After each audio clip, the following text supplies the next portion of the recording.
Today, we will discuss few misconceptions regarding hypnosis. In the last video, we discussed about what is hypnosis and what people experience about it. Today, we will discuss few myths and the realities of hypnosis. If you think that the relaxation is an important feature of hypnosis, the reality is it's not. Hypnosis has been induced during vigorous exercises. Second one is it's mostly just compliance. But the reality is, highly motivated subjects fail to experience hypnosis. Next one is, it's a matter of willful faking. But the reality is, psychological responses induced that the hypnotized subjects generally are not lying. If you think that it has something to do with sleep-like state, but the reality is, it doesn't. Hypnotized subjects are fully awake.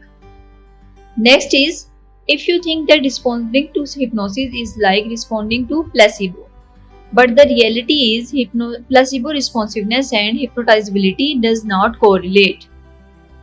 Next is, people who hypnotized lose control of themselves, but the reality is subjects are perfectly capable of saying no or terminating hypnosis. Next one is, hypnosis can enable people to relive the past. The reality is age-regressed adults behave like adults play, acting as children. Next one is, if you think that the hypnotized people can remember more accurately, but the reality is hypnosis does actually muddle with the distinction between memory and fantasy, and they artificially inflate the confidence.